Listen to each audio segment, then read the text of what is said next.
கர்த்தருடைய பரிசுத்தமான நாமம் மகிமைப்படுவதாக. ஆசீர்வாதமான ஒரு நல்ல கால வேளையிலையும் காலை மன்னாவை உங்களோடு கூட பேசும்படி கர்த்தர் கொடுத்த கிருபைகளுக்காக ஸ்தோத்திரம். இந்த நாள் மே மாதம் 21 புதன்கிழமை காலவேளை.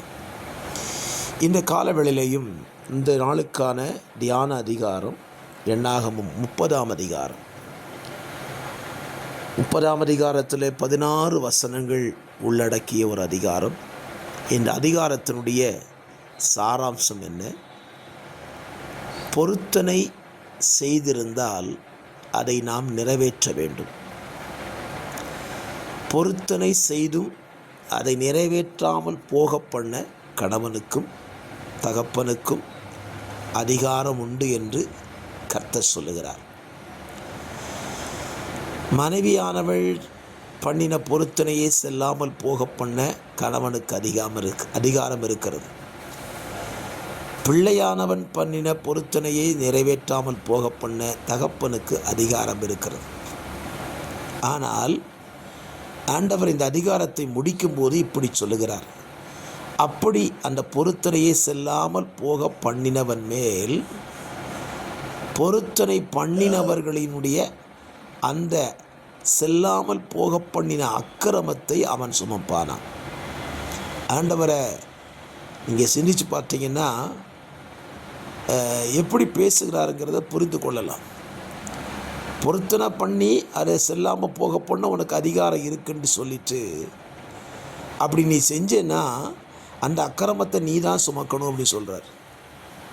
இதுக்கு என்ன சொல்லலாம்? பொருத்தனை யார் பண்ணாலும் அதை செலுத்திடு, அதுதான் பிரச்சனை இல்லாதது என்று சொல்லி முடிச்சிருக்கலாம். சுயாதீனத்தையும் கையில் கொடுத்து விட்டு அதற்கான பிரச்சனைகளையும் சொல்லுகிறார். பாருங்கள், இன்றைக்கு நம்மிலேயும் பலர் பொருத்தனைகளை செய்கிறோம். ஒரு மனுஷன் ஏன் பொருத்தனை பண்ணுறான் அப்படின்னு நீங்கள் வேதத்தை படிச்சிங்கன்னா, அவனுக்கு ஆபத்து பிரச்சனை வரும்போது தான் அந்த பொருத்தனையை பண்ணுறான். சும்மா இருக்கிற யாரும் பொருத்தனை பண்ணுறதில்ல. வேதத்தில் பொருத்தனை பண்ணினதான முதலாவது ஒரு மனிதன், என் அறிவின்படி யாக்கோபு தான் முதலாவது ஒரு பொருத்தனையை பண்ணுகிறார். அவனுடைய பொருத்தனை என்ன? ஆண்டவர் சில வாக்கு தத்தங்களை எல்லாம் அவனுக்கு கொடுக்கிறார்.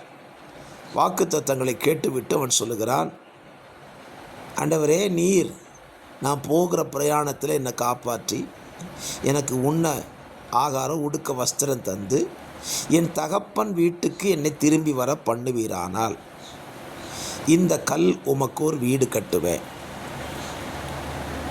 எனக்கு நீர் தருகிற எல்லாவற்றிலும் உமக்கு தசம பாகம் கொடுப்பேன்னு சொல்லி பொருத்தனை பண்ணி கொண்டான். பொருத்தனை உமக்கு செலுத்தப்படும் என்று தாவீது சொல்லுகிறான். பொண்ணை பண்ணின பொருத்தனையை யாக்கோபு நிறைவேற்றினானா அப்படின்னு கேட்டிங்கன்னா, பாதி தான் நிறைவேற்றினா, பாதி நிறைவேற்றலை. இன்றைக்கி நம்மளும் பலரும் அப்படி தான். ஆபத்து பிரச்சனை வரும்போதெல்லாம் பொருத்தனை பண்ணிடுவோம். பிரச்சனை முடிஞ்ச பிறகு பொருத்தனையை மறந்துடுவோம், அல்லது பொருத்தனையை ஒழுங்காக செலுத்தாமல் இருப்போம். யாக்கோபு 2 பொருத்தனை பண்ணால், ஒன்று அந்த கள்ள தேவனுக்கு வீடு என்று சொன்னால் ஆதியாகமம் 35 அந்த காரியத்தை செஞ்சான். ஆனால் அவனுக்கு தந்த எல்லாவற்றிலும் அவன் என்ன செய்யலை? தசம பாகம் கொடுக்கலை. நீங்கள் யாக்கோபை குறித்த இடத்துல படித்து பாருங்கள். யாக்கோபு தனக்கு தேவன் தந்த எல்லாவற்றிலும் தசம பாகம் கொடுத்தானா? கொடுக்கலை. ஆனால் கொடுத்ததாக நம்ம ஒரு காரியத்தை புரிஞ்சுக்குவோம். எப்படி புரிஞ்சுக்குவோம்?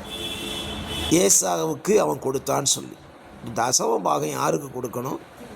கர்த்தருக்கு தான் கொடுக்கும். சகோதரனுக்கு கொடுக்கக்கூடாது. சகோதரனுக்கு கொடுத்ததுனால நான் பொருத்தனை நிறைவேற்றிட்டேன்னு சொல்லி யாக்கோபு சொல்லவும் முடியாது, நம்ம அப்படி எடுத்துக்கொள்ளவும் கூடாது. ஆபிரகாம் மெல்கிசேதேக்குக்கு தசம பாகம் கொடுத்தான்.